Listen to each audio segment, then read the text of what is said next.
Assalamualaikum warahmatullahi wabarakatuh. Selamat pagi, Puhaba Syedara. Kembali lagi bersama kami menemani Anda dalam Berita Aceh. Bersama saya, Elzira Felicia. Serangkaian berita aktual, tajam terpercaya kami sajikan untuk Anda.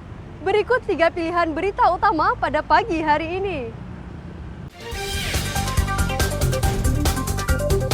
Ribuan batang tanaman ganja disita petugas BNN dalam sebuah operasi pemusnahan ladang ganja di kawasan perbukitan Aceh Utara.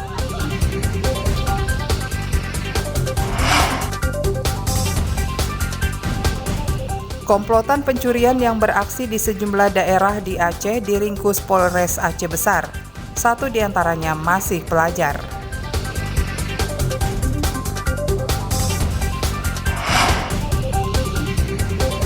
Menjelang berakhirnya masa kampanye, sejumlah pelanggaran pemilu terjadi. Salah satunya kasus politik uang seorang caleg parpol nasional di Lok Semawe.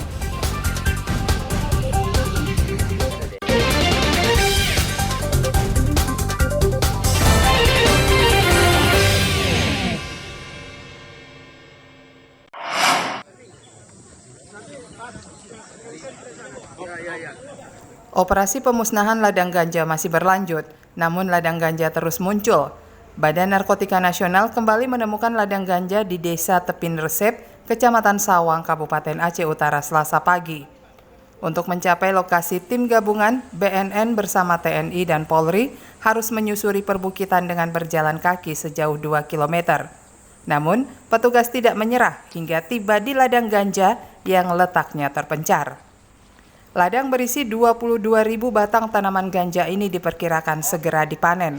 Tanaman ganja setinggi 1,5 hingga 1,5 meter ini lalu dicabut satu persatu dan dimusnahkan dengan cara dibakar di lokasi.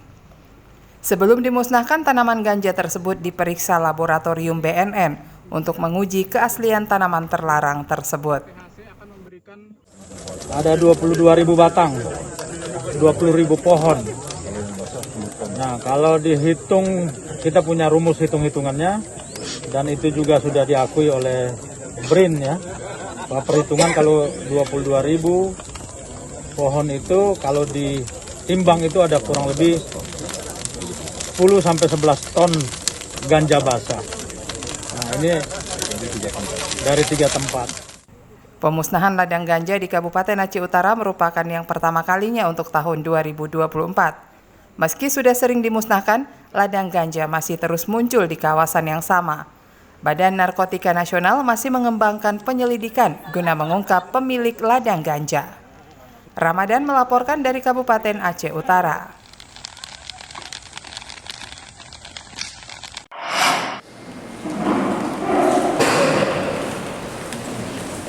Sedikitnya 5 pelaku pencurian yang beraksi di sejumlah kecamatan di Kabupaten Aceh Besar ditangkap polisi.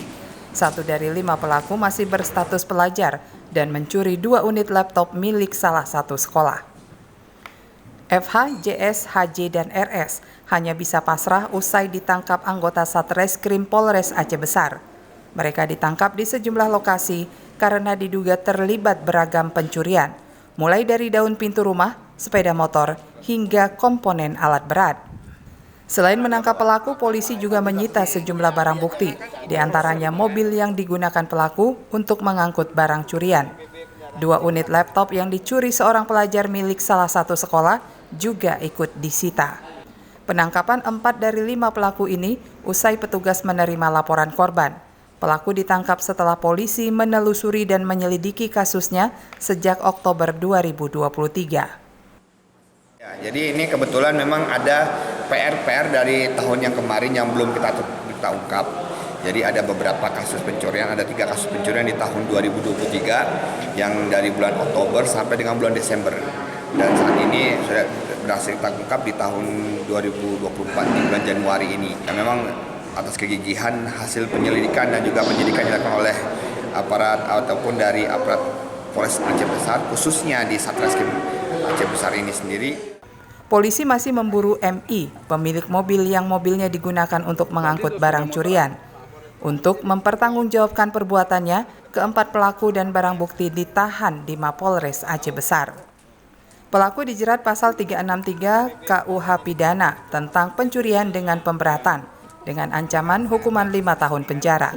Sedangkan pelaku yang berstatus pelajar dititipkan di Panti Sosial Dinas Sosial Aceh untuk mendapat pembinaan. Tim Liputan Aceh melaporkan dari Kabupaten Aceh Besar.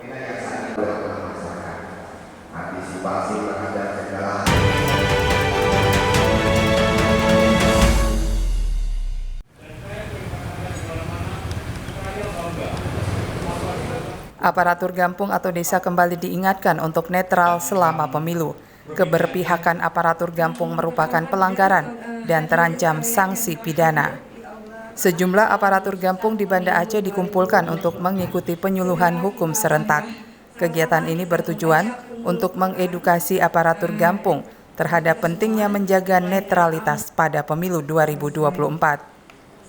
Kanwil Kementerian Hukum dan HAM Aceh menggelar penyuluhan yang dipusatkan di Gampung Lampulo, Kecamatan Kuta Alam, Kota Banda Aceh, Selasa.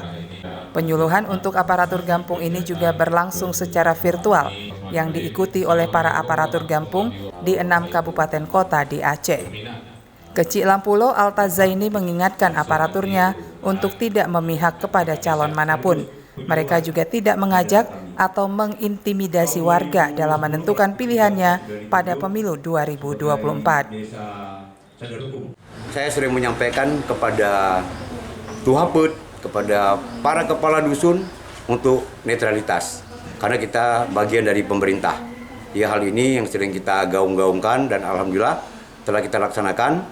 Apalagi seperti di Kampung Lampulo, kita punya 9 caleg DPRK dan ada 3 caleg DPRA.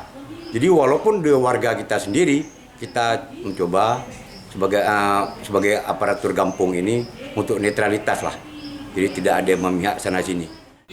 Sementara itu, Kabid Hukum Kanwil Kemenkumham Aceh Hendri Rahman mengatakan penyuluhan hukum untuk mengingatkan kembali para aparatur pemerintah untuk menjaga netralitas selama pemilu 2024. Kita pada hari ini adalah kegiatan penyuluhan hukum bagi aparatur pemerintah, khususnya aparatur Gampung yang dalam hal ini sebagai pelaksana atau yang mengendalikan dalam hal pelaksanaan pemilu.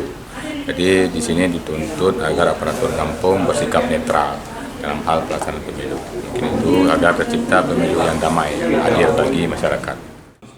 Sedikitnya 2.640 aparatur pemerintahan mengikuti penyuluhan secara langsung dan secara daring di seluruh Indonesia. Penyuluhan berlangsung di 66 lokasi secara serentak di seluruh tanah air.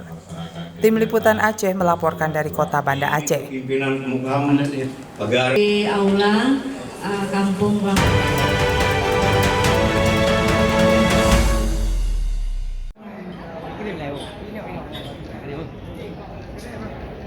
Sejumlah fasilitator dan anggota Panitia Pemilihan Kecamatan (PPK) dan Panitia Pemungutan Suara (PPS) di Aceh mulai mengikuti bimbingan teknis atau BIMTEK pemungutan suara. BIMTEK yang diikuti oleh 115 anggota PPK dari 23 kecamatan ini dilaksanakan di 2 lokasi selama 3 hari. Bersamaan dengan BIMTEK, anggota PPK 1.812 anggota PPS dari 604 kampung di Kabupaten Aceh Besar juga ikut serta. Pembekalan berupa teori dan praktik mulai dari kode etik, regulasi pemilu, pengisian form C1, hingga penggunaan aplikasi Sirekap. Pembekalan untuk memastikan para anggota PPK dan PPS mampu membimbing anggota KPPS pada 14 Februari 2024 mendatang. Para anggota PPK dan PPS juga diimbau untuk tetap menjaga integritas dan netralitas selama pemilu 2024. Ini merupakan salah satu agenda KPU RI dalam kegiatan di tiap kabupaten untuk melakukan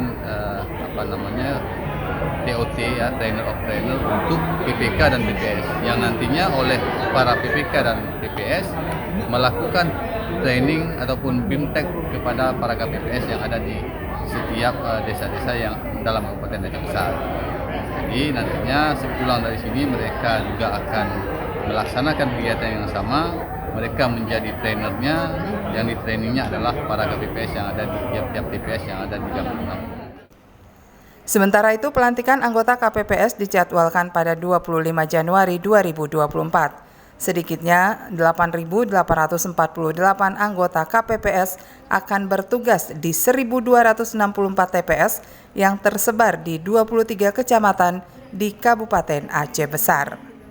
Tim Liputan Aceh melaporkan dari Kabupaten Aceh Besar.